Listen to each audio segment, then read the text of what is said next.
पुरुषः स पर पार्थ भक्त्या लभ्यस्त्वनन्यया यस्यांत स्थानि भूतानि येन सर्वमिदं ततम्।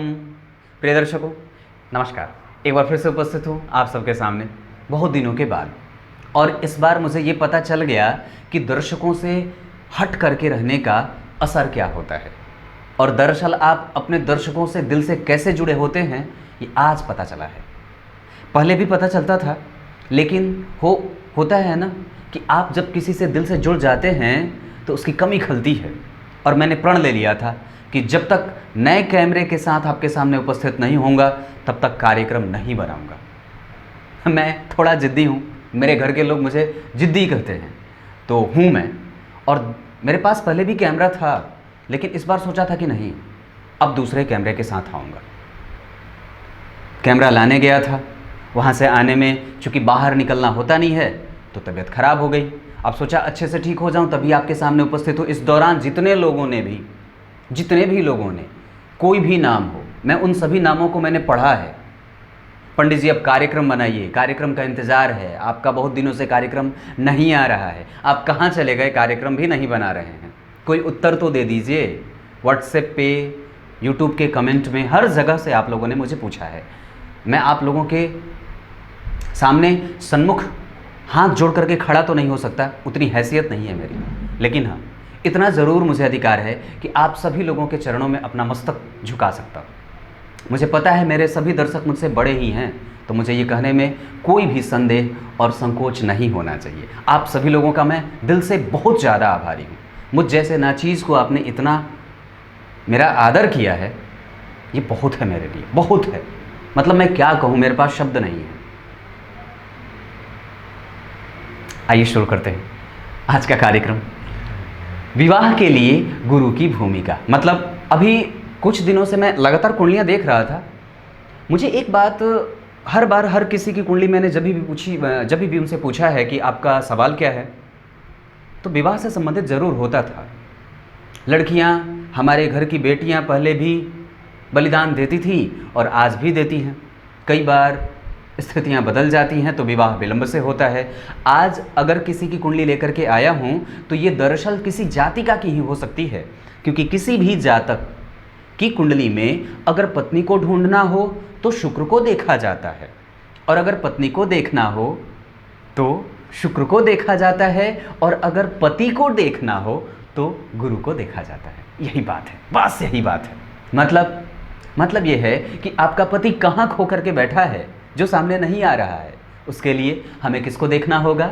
हमें देवगुरु बृहस्पति को मनाना होगा। और दरअसल उन्हीं के कल्याण की दृष्टि आपके ऊपर पड़ने के बाद दरअसल आपका पति आपके सन्मुख आकर के खड़ा हो जाता है, और फिर आप श्रेष्ठ हो जाती हैं। यही बात है। आइए आज के कार्यक्रम में गुरु की भूमिका विवाह के लिए। अब आने वाले प्रत्येक सोमवार का जो कार्यक्रम होगा, मैंने कैरियर वाला पार्ट जो है वो ख़त्म कर रखा था। सूर्य से लेकर के राहु तक की बात, और राहु तक की यात्रा मैंने कैरियर के लिए किस क्षेत्र में कौन से ग्रह के लिए देखा जाता है, वो कार्यक्रम मेरा पूरा हो गया है। अब सोमवार के दिन का जो कार्यक्रम होगा वो आने वाले दिनों में प्रत्येक सोमवार को मैं विभिन्न ग्रहों की भूमिका आपके विवाह के लिए क्या होती हैं यही बताऊंगा। आज सिर्फ उसका परिचय कराऊंगा। दरअसल गुरु पे जब सूर्य से लेकर के गुरु तक की यात्रा शुरू करूंगा और आऊंगा, वहां भी गुरु की बात करूंगा, लेकिन आज सिर्फ एक परिचय मात्र करा देता हूं। दरअसल एक बात बताऊं, एक बात है, मैंने अपनी जितनी भी अभी तक कुंडलियां देखी हैं ना, और जो भी विवाह से संबंधित सवाल लेकर के आए हैं, उसमें एक बड़ी मुझे संकोच होती है ये बात कहने में कि लोग ये कहते हैं कि पंडित जी रिश्ते तो आते हैं, लेकिन सामने वाला देख करके और चला जाता है और कुछ उत्तर नहीं देता है। इस बात की बड़ी खालिश रहती है। क्यों नहीं उत्तर देते हैं आप लोग? कुछ तो उत्तर दे ही देना चाहिए ना। सामने वाले की बेटी को आपने देखा है, और बेटी का देखना मतलब अपनी प्रतिष्ठा को देखना और दिखाना होता है। आपने सामने वाले की बेटी का दर्शन किया है, वो साक्षात या तो रानी लक्ष्मीबाई हो सकती हैं, या तो फिर साक्षात लक्ष्मी हो सकती है। अभी कुछ दिन पहले मेरी बात हुई थी किसी से, वो उन्होंने अपने कैरियर को बनाने के चक्कर में 49 साल की अवस्था पार कर रखी है और अभी तक विवाह नहीं किया है। सोच के देखिए हमारे भारत की महिलाएं। तो ये भी नहीं होना चाहिए। हमारी स्थिति ऐसी भी नहीं है कि हम कैरियर को बनाने के चक्कर में और जिस चीज़ को पाना चाहते हैं उसी चीज़ को खो बैठे। विवाह का उत्तर, विवाह के लिए प्रत्युत्तर। और सभी चीज़ें परफेक्ट भी तो नहीं होती हैं ना कुछ तो कहीं ना कहीं कमी होती ही होगी। आप कहीं ऐसा तो नहीं कि किसी परफेक्ट के खोजने के चक्कर में कुछ बहुत बड़ा चीज़ छूट रहे हो या छोड़ रहे हो। ये भी समझने वाली बात है।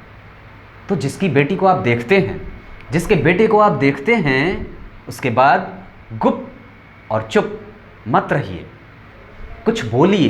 क्योंकि मैंने ये कई बार सुना है सामने वाले से, बाहर से जब लोग मुझे कुंडली दिखाते हैं तो कहते हैं पंडित जी देखने तो आए थे लेकिन कुछ बोल के नहीं गए, हम तो अभी तक इंतज़ार ही कर रहे हैं कि सामने वाले का कोई उत्तर ही आ जाता कि नहीं आपकी बेटी हमें पसंद नहीं आई। सोच के देखिएगा, ये बात बहुत गंभीर है। और उसमें गुरु की भूमिका कितनी है। अगर दरअसल एक बात बताऊं तो इंसान तो निमित्त मात्र है, भूमिका तो कोई और बना रहा होता है, डायरेक्शन तो किसी और का है। हम मानो तो मात्र उसके कठपुतली बन करके नाच रहे हैं। तो विचार करके देखिएगा कि ये अगर जन्म कुंडली में या किसी भी जातिका की कुंडली में अगर गुरु ग्रह की कमजोरी हुई तो फिर वो पति देर से ही सामने आता है और फिर वो पति मिलने में बड़ा देर करता है और फिर वो पति आता भी है तो बड़ा विलंब से। ये तीनों ही बातें एक ही हैं, लेकिन दरअसल ये तीनों अलग भी होती हैं। देर से आना मतलब मिलना ही नहीं, वो सन्मुख नहीं आता है। देर से आने का मतलब है कि वो रिश्ते बन तो जाते हैं लेकिन उसको एक रिश्ते के रूप में और फॉर्मेट में बनने में लेट लगती है, वो सही से विकसित नहीं होता है। उसको फूल और फूल के बाद फल बनने में देर होता है। मतलब वो पति आपका बन के सामने आ तो गया है लेकिन अभी पूर्णतः आपका पति वो नहीं बना है और वो किसी अंधियारे में भटक कर खो गया है जो आपको देखता ही नहीं है। आप उसके सामने जाती हैं परस्पर श्रृंगार करके, लेकिन फिर भी उसकी दृष्टि कहीं और अटकी हुई है। तो इसे समझना होगा, ये बात है। गुरु दरअसल किसी भी स्त्री जातिका की कुंडली के लिए पति को ढूंढकर लाने वाले ग्रह होते हैं। पति को ढूंढकर लाने की क्षमता मात्र गुरु की ही हो सकती है। बताऊं क्यों? अब इसको सोचिएगा कि क्यों गुरु को ही इसका दारोमदार सौंपा गया है। बताता हूं। एकमात्र गुरु ही है ना जो सर्वोत्कृष्ट हैं, जो सर्वोत्कृष्ट हैं। दरअसल वो देवताओं के भी तो गुरु हैं, देवताओं के पुरोहित हैं वो।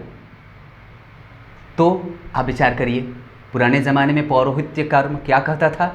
वो ये कहता था, जजमान तुम्हारे लिए एक बहुत सुंदर लड़का ढूंढ के लेके आया हूँ, तुम्हारी बेटी के लिए ये सबसे बेहतरीन और सबसे सक्षम रिश्ता है।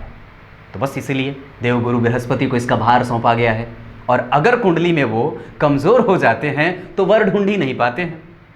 दरअसल उस जातिका के लिए उसका वर खोया खोया सा होता है, यही बात है। इसलिए कुंडली में हमेशा ही देवगुरु बृहस्पति का मजबूत होना, उनका प्रबल होना, उनका मजबूत होना आपके पति को तुरंत ही प्राकट्य करा देता है और आपके पति को आपके सन्मुख ला करके खड़ा कर देता है। ये है देवगुरु बृहस्पति की महिमा। और एक बात बताऊं तो दरअसल हम लोग जो ये कात्यायनी मंत्र का जप करते हैं वो कहीं ना कहीं वो उन्हीं के द्वारा दिया जाए तो ज़्यादा उत्तम है। आप यूं ही जपने लगते हैं कई बार तो ये गलत हो जाता है। नहीं नहीं नहीं नहीं, हमेशा मंदिर में जाकर के उसका पाठ करना चाहिए।